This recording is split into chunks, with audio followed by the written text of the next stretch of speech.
So, in this lecture we will continue with our discussion on solution of few problems and also introduce a few concepts and discuss them as well. So, we will begin by discussing properties of processes with independent increments, a problem related to this. So, we will consider x of t to be a process with stationary independent increments, and we assume that t is greater than or equal to 0 and x of 0 is 0. We are asked to show that expected value of x of t is mu t, variance is sigma square t, and variance of x of t minus x of s is sigma square t minus s, and covariance is given by this. Actually the data on mean and variance are given at t equal to 1, expected value of x of t is mu and sigma square is variance of x at t equal to 1. Now let f of t be equal to expected value of x of t. So f of t is expected value of x of t minus x of 0, expected value of x of 0 is taken to be 0, therefore f of t plus s is x of t plus s minus x of 0. So by adding and subtracting x of s, I can rewrite this as x of t plus s minus x of s plus x of s minus x of 0. So the expected value will be therefore consists of two terms. First is expected value of x of t plus s minus x of s, and the second term is x of s minus x of 0. Now if you look at the first term x of t plus s minus x of s, it is nothing but x of t minus x of 0 because the process has stationary increments. So this is f of t and this is f of s. Now therefore we are getting the functional equation f of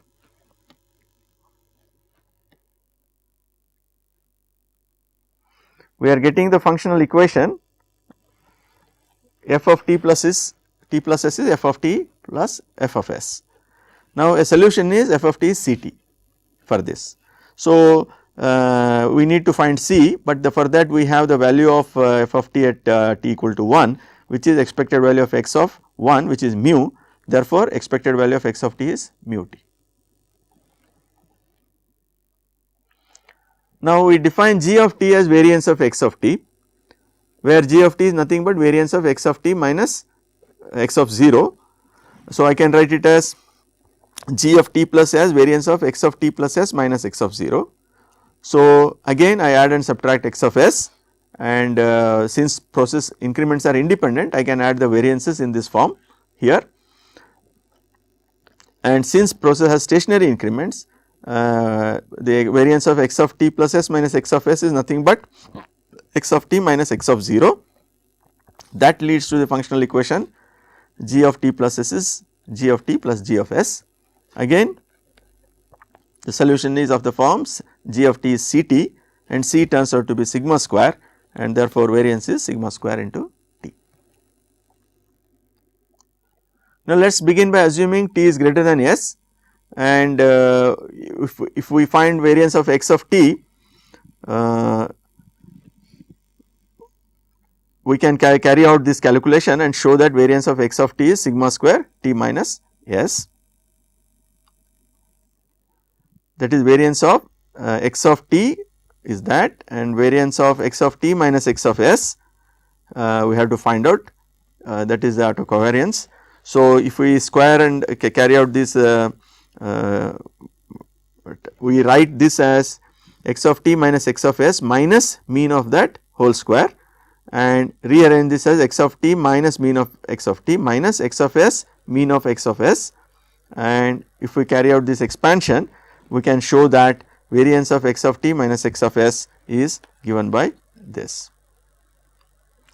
So therefore covariance of x of t comma x of s, we can obtain this expression,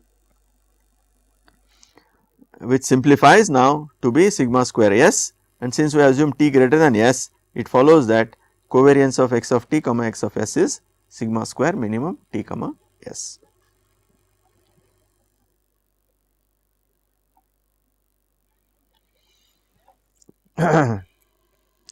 In study of failure of randomly vibrating systems, we consider problem of first passage time and extremes of random processes over a time duration. Now, we consider a problem related to those developments. So, we consider x of t to be a stationary Gaussian random process with 0 mean and power spectral density function which is of this form, that is sigma x square by square root of 2 pi alpha e raised to minus omega square by 2 alpha square, where omega is from minus infinity to plus infinity. You can recognize that power spectral density has a form of a Gaussian probability density function. The problem on hand has several steps here. First is determine the autocorrelation and cross correlation functions of the process and its derivative. Find the average rate of upcrossing of level beta. Find the probability distribution function of time for first crossing of level beta. Find the average rate of peaks above level beta. Find the expected fractional occupation time above the level beta over a duration 0 to t. Finally, find the probability distribution of extreme of x of t over a duration 0 to t. So, you need to recall that the quantities that we are seeking are closely related to the notion of spectral moments. So, the process we need the variance of the process and its first and second derivative to answer some of these questions. So, the power spectral density function is given to be this. So, the 0th order moment is area under the power spectral density function. Now, if you carefully see this, accepting this term, this 1 by square root of 2 pi into alpha e raised to minus omega square by 2 alpha square is a valid Gaussian probability density function. Therefore, area under that curve will be 1. Therefore, this integral is sigma x square. Similarly, lambda 2 will be the second spectral moment, which will be proportional to the variance. Now, alpha is the standard deviation for that hypothetical probability density function. Therefore, this is sigma x square alpha square. Fourth moment is actually fourth moment of a Gaussian random variable is 3 into standard deviation to the power of 4. So, that is what we get. Now, we are asked to find autocorrelation function of the process and its time derivative across functions etc. So, we have the power spectral density function which is given here, and the Fourier transform of this will be of the form that is similar to the characteristic function of a Gaussian random variable with 0 mean, and that is of this form. So, Rx of tau is this. Now, we are asked to find autocovariance of the derivative process and cross correlation between process and its derivative. So, we need to use this identity, process is stationary, therefore, we need to use this. So, expected value of x of t into x dot t plus tau is minus d by d tau of Rx of tau, and all other things follow from that identity. So, we need to apply this and find out all the quantities that are of interest up to the second order derivative. So, if you do that, Rx of tau is this. So, the first derivative turns out to be this, second derivative is this is the second derivative, and third and fourth derivative etc. we can find out that. So, this is the fourth derivative. Now, this is a summary of all the calculations, and this is autocovariance of Rx of tau. This is autocovariance of x of t x dot of t plus tau. This is the expectation, and similarly we can interpret all these quantities. So, some of this I have shown here. This is the autocovariance function of the process, which is this, and its first derivative is this. So, this is part of the answer to the list of questions that were posed. Now, the level crossing statistics, we know that number of times the level beta is crossed in that given by this integral 0 to t x dot of t Dirac delta x of t minus beta dt. So, the average rate of upcrossing of level beta is given by this, and for a Gaussian random process this is as shown here, and we have evaluated now all the spectral moments. So, if you substitute, I get the answer to be this.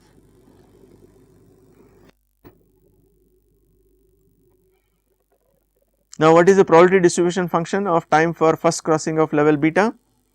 Now, we assume for high levels of crossing we approximate the number of times the level is crossed as a Poisson random variable, and we take therefore, probability of n equal to k is given by this, and this lambda is the rate of upcrossing that we have determined here. This is the expression. So, we need to substitute this into this, and we have the probability distribution of number of times level beta is crossed. Now, for the first passage time Tf, if you are interested in probability of Tf greater than or equal to capital T, that would mean there are no points in 0 to capital T. That means probability of n equal to 0, and we have the complete characterization of this Poisson random variable, and therefore, I can get the first passage time. Now, average rate of peaks above level beta, this is the expression that we have derived. You have to go back to the previous lectures. This is for a stationary Gaussian random process. So, the average rate of peaks above level beta has 3 quantities sigma 1 square, sigma 2 square and sigma 3 square. This is variance of the process x of t, this is variance of x dot of t and variance of x double dot of t. This we have determined, which are nothing but the 0th, 2nd and 4th spectral moments, we have determined that. So, we need to substitute that into this and get the answer. So, this S is the covariance matrix. So, evaluated at same time t, we get these numbers and this becomes the determinant. So, we have all the spectral moments and determinant of S, go back to this expression, we have answer to the question that is posed. Now, expected fractional occupation time above level beta over a duration 0 to t is, this is a definition. So, you can show that the expected value is given by this. So, this is where only the first spectral moment is required. Now, the probability distribution function of extreme of x of t over duration 0 to t. This is related to the first passage time as we have seen earlier. So, we have already solved the problem of probability distribution and density function of first passage times, and this lambda is the parameter we have determined. So, the probability that xm is less than or equal to beta is same as the first passage time is Tf of beta is greater than capital T. From that we get this, and this is the answer that we are looking for. Okay. So, this completes the discussion on characterizing properties such as first passage time, level crossing statistics, peaks, occupation time and extremes of a stationary Gaussian random process. Now, one of the questions that often come up in discussions is the possible relationship between factor of safety and probability of failure. So, this can be explained with through simple logic, and that is what I am trying to do here. So, in this problem what we do is we consider the following situation. So, in traditional engineering practice, uncertainties in specifying the loads and structural resistance are accounted by overestimating the loads and underestimating the resistance. The factors by which we overestimate loads and the factor by which we underestimate the resistance is calibrated based on experience with performance of existing stock of structures. Now, when we look at this problem within probabilistic framework, the question that we can ask is how can we arrive at these factors using theory of probability. Now, so what we do is to illustrate this, let us consider an idealized situation in which demands on the structure and supply of structural capacity are modeled as a pair of mutually independent Gaussian random variables. The failure event is defined by exceedance of load effect over the available capacity. If the tolerable level of probability of failure is specified to be Pf, the question we are asking is determine the factors by which the expected load and capacity are to be multiplied, so that target probability of failure, condition on target probability of failure is met. Now, part of the problem is also to extend the discussion on the case when several loads act on the structure, like for example dead load, live load, thermal loads, etc. How do we extend the notion of factor of safety to such situations? Now, in this view graph we are showing the probability density function of load effect this density function, and this is the probability density function of structural resistance. So, the expected structural resistance is higher than the expected load effect, and this distance between these two vertical lines is some measure of safety of the structure, safety margin in the structure. So, mu s is mean of the load effect, mu r is a mean of resistance, P s of s is a probability density function of s, P r of r is a probability density function of resistance. Mu s plus K s into sigma s, we call it as characteristic value, it could be 1 sigma or 2 sigma or some number. Then similarly, mu r minus K r into sigma r is called characteristic value of the resistance. So, these two notations we will use for some discussions to follow. Now, this as per the given problem, r is modeled as a normal random variable with mean mu r and standard deviation sigma r. Similarly, s is modeled as a normal random variable with mu s as a mean, sigma s as standard deviation, and r and s are independent. We introduce the notation coefficient of variation delta r and delta s, which is ratio of mu r by sigma r, mu s by sigma s. Now, z we define as r minus s. Z is a safety margin, we can say. Now, z is a random variable. Since r and s are Gaussian random variables, z is also a Gaussian, and we can show that the mean of z is mu r minus mu s, and standard deviation is sigma r square plus sigma s square. So, from this the probability of failure can be evaluated as the event probability z greater than z less than 0. So, that is safety margin is less than 0. So, probability of failure can be evaluated and to be shown to be given by this. Now, the question we are asking is Pf is specified, suppose the mean of r and mean of s are buried here. The question we are asking is how much we should overestimate the loads and how much we should underestimate the resistance, so that this target probability of failure is realized.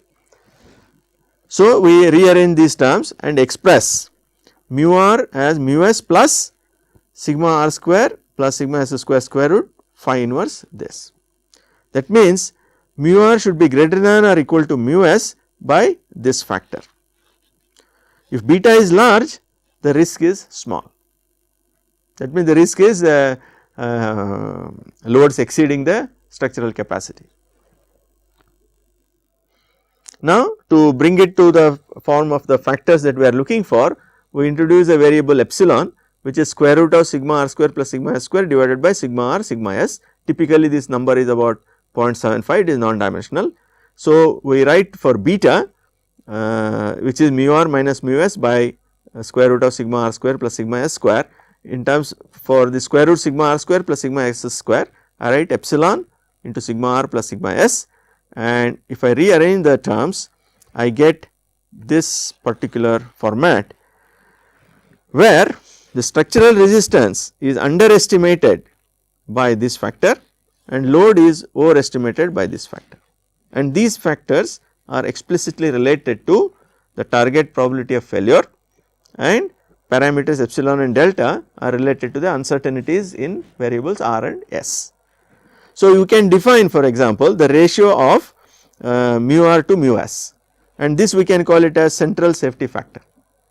So, through this analysis we are able to relate the factor of safety explicitly to the target failure probability and uncertainties in the loads and structural capacities.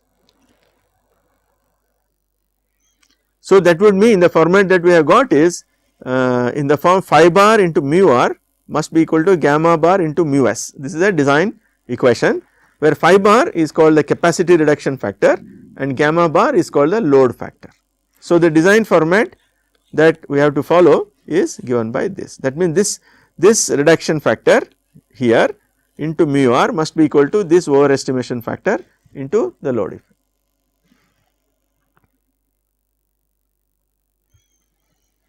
Now, we have defined factor of safety with respect to mean values here. We can as well define with respect to the characteristic values. The characteristic values are typically used in specifying strengths such as, for example, concrete and things like that, we use characteristic values. So, the factor of safety can also be expressed in terms of characteristic values. Now, if we do that, a characteristic value of r is related to expected value of R and standard deviation through this relation, and similarly another relation for characteristic value of S, and if we rearrange these terms I get the design format in terms of characteristic equation, characteristic values of R and S, and here the factors are different from what were applied on the mean and mean values. So, both the formula if you use this or the other one with respect to the mean would ensure the same level of probability of failure, but they are expressed in terms of different typical values for R and S. In one case it was mean, here it is in terms of characteristic values. Now, what happens if the structure is now subjected to more than one loads? For example, as we know structures need to be designed for more than one loads. It is unlikely that all the loads would act simultaneously. We may need to consider load combinations like dead load plus live load, dead load plus live load plus wind, dead load plus live load plus earthquake, and so on and so forth. So, in that situation how do I overestimate the load effects and underestimate the structural resistance? So, we again consider linear models. We assume that the load combination is linear. So, I can define S as I equal to summation I equal to 1 SI, where SI let us assume they are all normal distributed independent, and S thus becomes a normal random variable. This is the combined effect of all the loads. So, we can directly characterize, we can go back to the first formula where the combined effect of all the loads is characterized in terms of a single random variable. But this approach is unlikely to be useful because the uncertainties associated with say different load sources are characteristically different. For example, the uncertainty in dead load and uncertainty in wind or earthquake or traffic on a bridge etc. are quite different. So, we need to assign the factors individually to each of these load sources. So, how do we proceed? So, we again begin by the formulation mu r is mu s plus beta sigma square root sigma r square plus sigma s square, and we defined this epsilon, we retain that, but now sigma s, the standard deviation s, now I express in terms of the different sources of loads as shown here. So, I introduce another quantity epsilon nn as ratio of square root of this sigma s1 square, sigma s2 square etc. divided by the sum of all the standard deviations, and based on that I can write the expression for mu r and mu s through this, and if we now rearrange these terms in a systematic manner we get the design equation as shown here. This is the reduction factor on R, and this is the overestimation factor on S1, overestimation factor on S2, and so on and so forth. So, each of these factors which multiply the mean values of resistance and loads depend upon the target reliability that you are looking for or the target probability of failure that is specified, and the uncertainty characteristics of various load sources and structural properties. Now, this is the advantage of using a systematic framework to characterize uncertainties. Here we are able to decide if we need to estimate the factor by which says the load source S2 has to be overestimated. This formulation clearly tells us what data we should be gathering and how to interpret that. Okay. Now, the discussion here is for highly idealized situation of linear problems, but in reality structural behavior and the uncertainties etc. are more complicated. Typically we get non-linear and non-Gaussian, non-linear performance functions and non-Gaussian random variables. So, the theory of structural reliability helps us to tackle those problems. So, a generalization to this discussion, if you are interested, you should look into methods of structural reliability analysis. Now, we return to some problems in theory of random processes. Now, the problem that I am considering here is we consider the pseudo acceleration response spectra given in the IS code 1893 for a certain value of p ground acceleration, and that is given here. The question that we are asking is how do we simulate, how do we obtain a power spectral density function which is compatible with this pseudo acceleration response spectrum. So, that is the problem. So, the problem is to determine power spectral density function which is compatible with given response spectrum. So, underlying this assumption is the logic that the ground acceleration is a Gaussian random process with 0 mean. So, I can read through this. The figure shows the pseudo acceleration spectra for a rocky site according to IS 1893. The peak ground acceleration is taken to be 0.24 g. It is of interest to develop a random process model for the ground acceleration that is compatible with this response spectrum. It may be assumed that the ground acceleration can be modeled as a 0 mean stationary Gaussian random process. The duration of the acceleration can be taken to be 30 seconds and the given response spectra may be interpreted as the locus of 84 percentile point and damping may be taken to be 5%. Now, with this data how do we proceed? So, this we have discussed. We have discussed problems on how to generate a response spectrum compatible with a given power spectral density function, and also we have discussed how to generate a power spectral density function compatible with a given response spectrum. So, these two problems we have discussed. This involves the extreme value theory of stationary Gaussian random processes and propagation of uncertainties in single degree of freedom linear systems. So, I will not repeat these theoretical formulations, but we can quickly recall the steps again. I had discussed this in one of the earlier lectures. So, to solve this problem, the given problem, you need to develop a computer program. It is not something that you can do on pen and paper. So, there are iterations involved, etc., but this is a problem that is worth doing. You will learn several things about extreme values of random processes and definition of power spectral density function. So, I will show some of the results that has been obtained through one such software that we have developed. So, this is the target power spectral density function. So, what we did is the blue line is the target power spectral density function, the compatible power spectral density function obtained from the given response spectrum. To check whether the formulation is right, using this power spectral density function, we reworked the response spectrum and checked that it is showing the same answer. So, here the results of that exercise is shown. This is the red and blue are sitting on each other. So, it is satisfactory.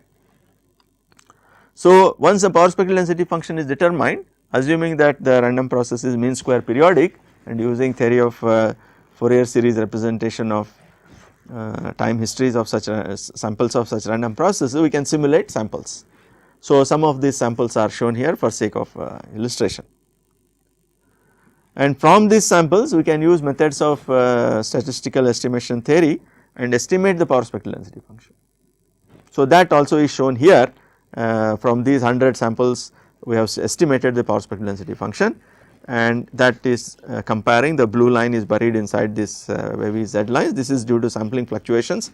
As sample size increases, this will become a smooth curve. So, from the simulated sample estimated power spectral density function, again we have estimated the flow response spectra just to make sure that things are all right in estimating the power spectral density. So, this also shows reasonable match. Now, so in this example that we concluded discussing just now, we started with a well known pseudo acceleration response spectrum and derived a compatible power spectral density function. Now, we can do the other exercise. We can start with a well known power spectral density function model and try to derive the compatible response spectrum. So, this is the exercise that we do here. So, this figure we consider a Kanai-Tajimi power spectral density function. So, the problem on hand is the figure shows the power spectral density function of a ground acceleration which is modeled using Kanai-Tajimi's approach with omega g as 15 radian per second and eta g is 0.6. Determine the pseudo acceleration spectra compatible with this PSD function. It may be assumed that the ground acceleration is a 0 mean stationary Gaussian random process. The duration of the acceleration can be taken to be 30 seconds and the target response spectra may be interpreted as a locus of 84 percentile point and damping may be taken to be 5% as in the previous example. So, here again you want to do this, you have to write a program and that procedure is already described in one of the earlier lectures. So, compatible with this power spectral density function, we obtained this response spectrum. So, this is a pseudo acceleration response spectrum which is compatible with the given Kanai-Tajimi power spectral density function. So, here again we after getting this response spectrum, we starting with this as the response spectrum, we converted this to the equivalent power spectral density and recovered the target power spectral density function. So, here the two power spectral density function, one which is the target, that is a given Kanai-Tajimi power spectral density function, and the other one which is derived from the compatible flow response spectrum are superposed, and the mutual agreement that we see point towards correctness of the development of the code.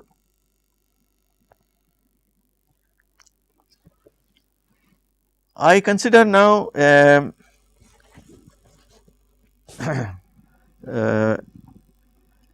another class of problem. This is discussion on outcrossing theory of random processes and application to problems of load combination.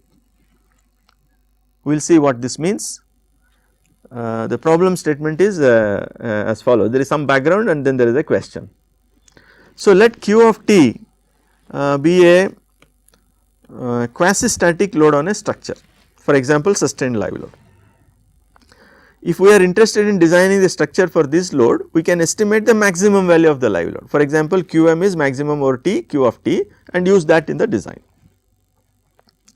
But often this practical situation is more complicated. So, we can ask the question, what happens if more than one loads act simultaneously? For example, Q of T is Q1 of T plus Q2 of T. Now, the difficulty here is the maximum of Q of T, which is maximum of sum of Q1 plus Q2, is not actually equal to the sum of maximum values of Q1 and Q2, simply because the maxima reach at different times. So, now if we now consider the failure event of Q of T crossing a critical barrier psi of T, Q of T can be interpreted as a load effects. It need not be the loads, it is like we can think them as response due to dead load, response due to live load and so on and so forth. Therefore, we can talk about a critical barrier and we are considering now the failure event of Q of T crossing a critical barrier psi of T, xi of T. Now, please notice in earlier formulation when we discussed level crossing problems, this barrier was a constant, it is not time varying. Now, for sake of generality, we are now taking this barrier also as a function of time. Now, we define n xi of t as number of times the level xi of t is crossed in the interval 0 to t. Now, what we need, the problem on hand is we have to show that if Q1 and Q2 are independent, the probability of failure we can get a bound which is P naught plus expected value of n psi of t, where P naught is failure of the structure at t equal to 0. And also we are asked to obtain the expression for expected value of n psi of t. So, how do we proceed? So, the probability of failure is failure at t equal to 0 union the number of crossing between 0 to t is greater than or equal to 1. Now, these two are not mutually exclusive, therefore, if you use for the axiom you will get probability of failure at t equal to 0 plus probability that n psi of t is greater than or equal to 1 minus the probability that failure at t equal to 0 intersection n psi of t greater than or equal to 1. Now, we can place a bound now by ignoring the third term. So, first two terms will be greater than Pf will be less than or equal to this. Now, probability of n psi of t greater than or equal to 1 given that n psi is a Poisson random process, is a counting process, we can write in this form. Now, this itself is less than or equal to, here I have this is actually summation of probabilities, but now I am introducing n here. So, this number will be less than or equal to this. Now, the second term here is nothing but expected value of n psi of t.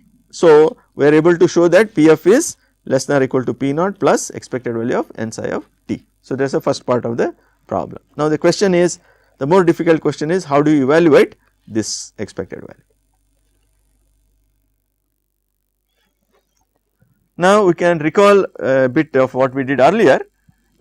In order to characterize the average rate of crossing of a critical barrier by a random process, we need the joint probability density function of the process and its derivative at the same time instant. So, now we are having the process q of t, I need joint density of q of t and q dot of t at the same time, and that involves 4 random variables q1, q2, q1 dot, q2 dot. So, I need to construct the joint density function of q dot. So, what I do, I introduce 2 dummy variables u and v, u is q2, v is q2 dot, because this is 2 functions of 4 random variables. So, I to make it as a problem in 4 functions of 4 random variables, I introduce these dummy variables, and first step I determine the joint density of q dot u v, and I get this in terms of you can express the inverse relation, and I get this as the relation. Now, since q1 and q2 are independent, I can write in this form, and following this we want the marginal density of q dot, we carry out integration with respect to u and v. So, this is nothing but the convolution of joint density of q2 dot with q1 dot, which is not surprising. Now, again we need to recall, this is something that we have done for a stationary random process x of t, we have developed the algorithm for finding the number of times the level alpha is crossed, and that we have shown to be we first introduce y of t as the step function u of x of t minus alpha, the differentiation of that and the modulus of that, and summing all these spikes, we get n of t as 0 to t mod x dot direct delta x of t minus alpha dt. So, we need to extend this logic for the given problem now. So, n psi of t is number of times the level x psi of t is crossed in 0 to capital T with positive slope. Now, I define y of t is q of t minus x psi of t. This is now a function of time. Earlier we had taken it as alpha, now we are taking it as a function of time. So, that we need to carry forward. So, y dot of t is derivative of this, which is q dot minus x I dot direct delta of q minus x I. Now, I want positive crossings, therefore, I multiply this by the relative gradient to be positive, that is step function of q dot minus x I dot. Therefore, the required number of events that we are looking for is integral of this counter 0 to t q dot minus x I dot direct delta q minus x I step function q dot minus x I dot. So, we are interested in the expected value of this integrand that provides the rate at which these events are occurring, the average rate of occurrence of these events. So, this has the random variables q and q dot. So, this expectation can be written in terms of the joint density of q and q dot, and since there is a direct delta function and a step function, certain simplifications are possible. The direct delta function means integration with respect to q can be performed wherever there is a q replaced by xi of t.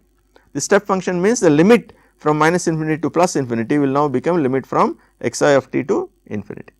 So, with that in place, I get this expression, which is the rate at which the events are average rate at which the events are occurring. Now, has the joint density of q dot, which we have obtained in terms of convolution of the two second order density of q1 and q2. So, the required expected value is given by this. So, the moment we have the characterization of q1 and q2, we can evaluate this expectation and hence get a bound on the probability of failure.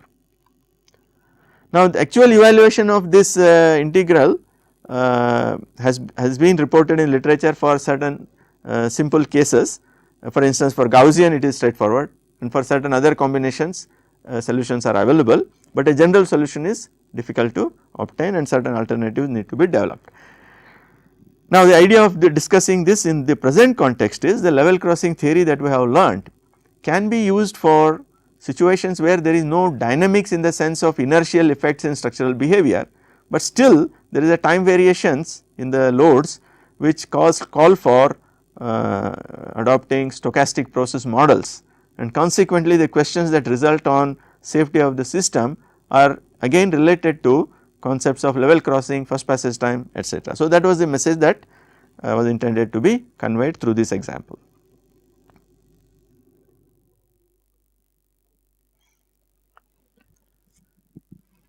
The next example is on consider some discussion on fatigue crack growth modeling under random loads using fracture mechanics concepts.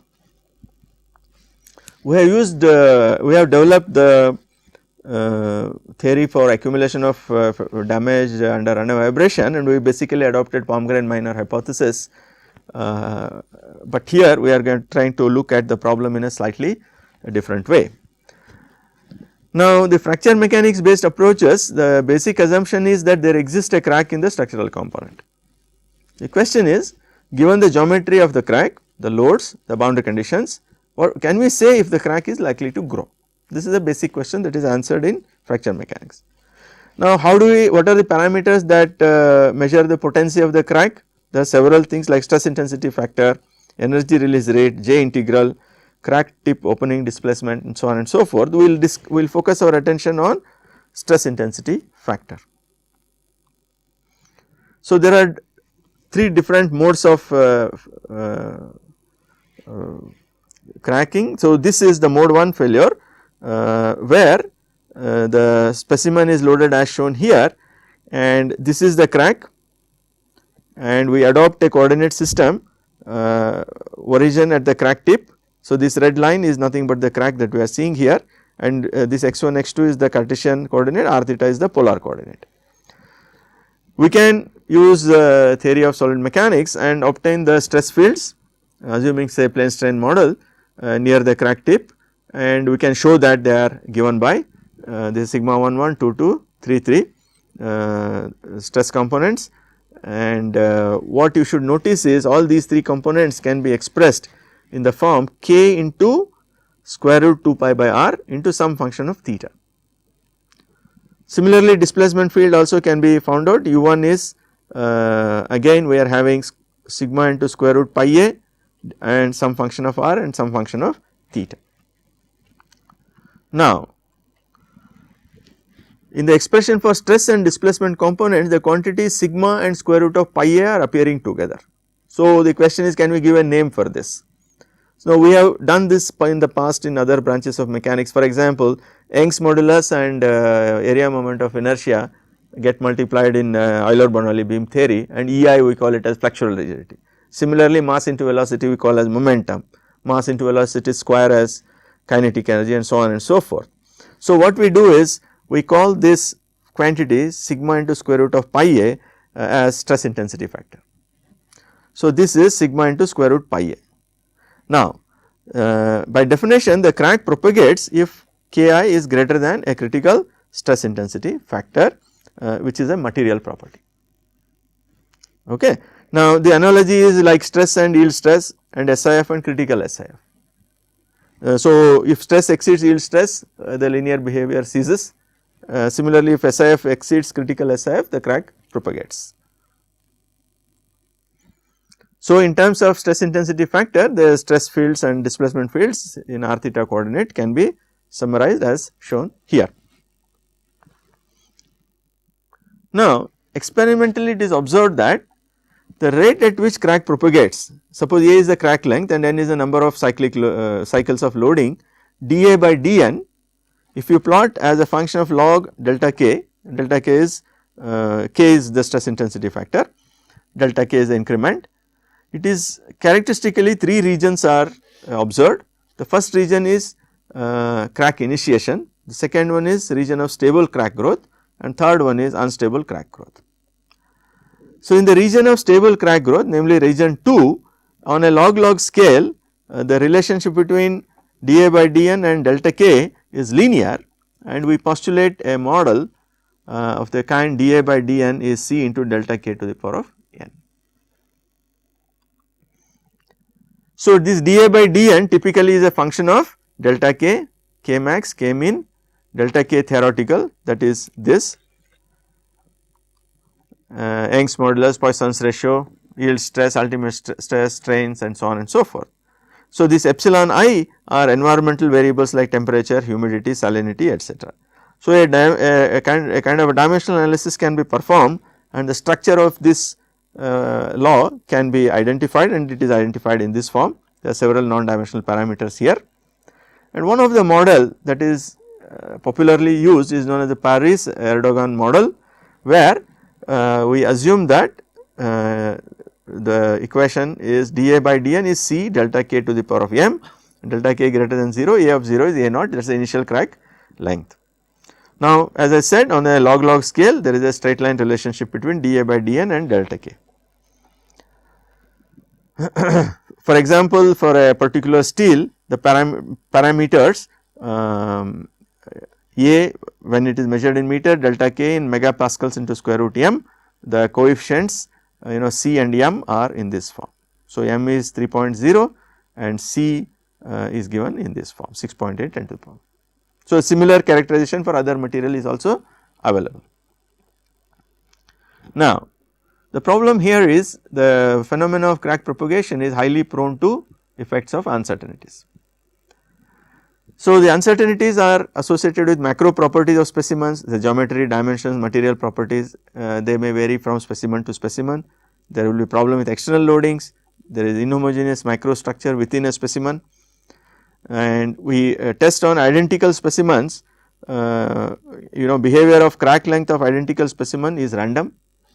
The crack length behavior is nonlinear in time, the curves of different specimens intermingle. So, consequently, we need to use theory of probability and random processes to deal with this situation. So, there are basically two approaches. In the first approach, we treat constants appearing in the differential equation for evolution of A as a function of n as random variables. So, C and m can be viewed as random variables. On the other approach, we introduce a random process x of t as dA by dN is C into delta k to the power of m, where this n and t are related, n is lambda t by 2 pi. So, it is basically a time evolution equation, but we count time in number of cycles, that is why this n is retained. Now, what I would like to discuss is a phenomenological model called cumulative jump models that is based on theory of random processes, and that I will discuss first and then explain how this can be the model parameters from this, how they can be related to say the information contained in Paris law and so on and so forth. So, we define A of t comma gamma is a random process which is length of the dominant crack at time t. Now, this gamma is point in sample point, so that we will be suppressing in future description. So, A of t I write as A naught, which is the initial crack length, plus I equal to 1 to n of t yi, where yi is delta ai. So, n of t is a counting process, it is a homogeneous Poisson process that counts the number of crack increments. So, every time crack increments by delta a, the crack propagates, and n of t is a Poisson process. Now, we can characterize this random process with the basic understanding that we have. So, probability of n of t equal to k is e raised to minus lambda naught t to the power of k by k factorial, k running from 0, 1, 2 etc. And we take yi to be these yi's, which are the increments in crack lengths, to be IID sequence of non-negative random variables with a common probability density function y, py of y. We assume that n of t is independent of these yi's, and we are interested in finding probability of A of t less than or equal to A and associated density function. So, now we define A1 of t as the summation I equal to 1 to n of t yi, and we consider the moment generating function which is expectation of minus s A1, which is given by this here, and we first find this expectation by conditioning on n of t, that is the trick that we have been doing, and based on that we get this as a characteristic function.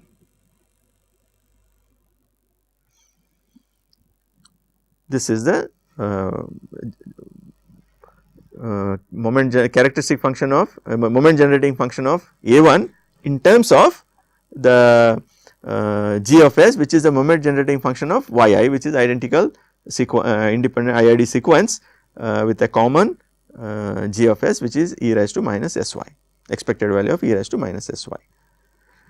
Now, let us assume for sake of discussion that y is exponentially distributed. So, the characteristic function here is alpha by alpha plus s, and therefore, I have now if I do the Fourier transform of this, I can get the probability density function of A of t. So, this is the which after some simplifications, this infinite summation can be shown to be related to the Bessel's function of the first kind, and therefore, P of A1 is obtained, and consequently A of t is, which is A0 plus A1 of t, can be obtained as shown here.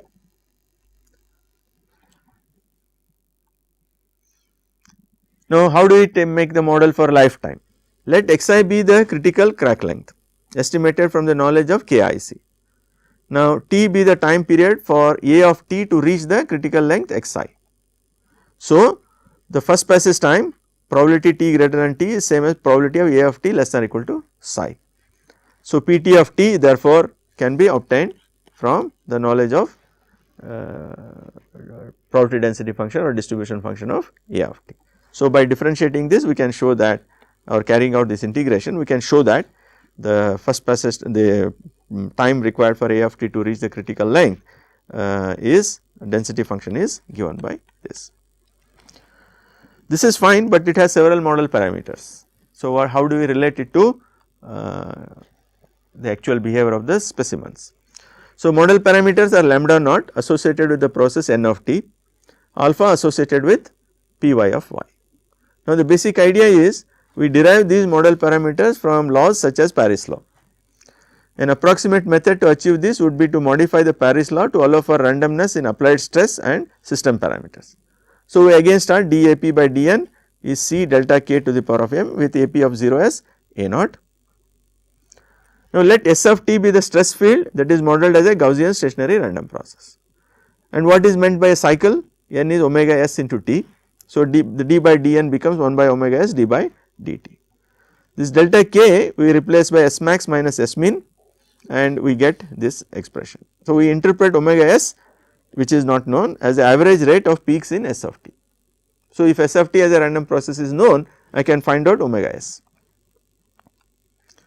which is given in terms of the spectral moment for then the second spectral moment. How do we interpret delta k? Delta k is delta sigma square root pi a. So, interpret delta sigma as expected value of S max minus S min, which is the mean range. So, the mean range we have now in terms of the peak factors, we can derive that. We have derived maximum and minimum, we can also derive the expression for the range, which has not been done, but we can do it in terms of spectral moments, we can obtain that. So, consequently, I have now the law dAp by dt is omega s c into square root pi to the power of m Ap to the power of m by 2 expected value of S max minus S min to the power of m equal to this. Now, how do we interpret lambda naught? If we take n of t to be the number of peaks above a level S naught, then lambda naught becomes the average rate of peaks in S of t above level S naught. Now, S naught can be taken as fatigue limit of material, that is the endurance limit below which the fatigue damage will not accumulate. So, that lambda can be again evaluated using the theory of stochastic processes and spectral moments, and we have this expression. How to select alpha? Now, alpha can be selected by minimizing a f of alpha is a kind of measure of mean square error 0 to t star Ap minus A whole square dt is minimized. T star is time required by Ap of t to reach xi. So, the point that is made through this example is that by combining theory of random processes and certain empirical laws and concepts of fractal mechanics, we can get a refined theory for stochastic characterization of accumulated fatigue damage. So, we will conclude this lecture at this point. In the next lecture, we will continue with some more discussions of specific problems of dynamical systems under random excitation. So, this lecture is concluded at this stage.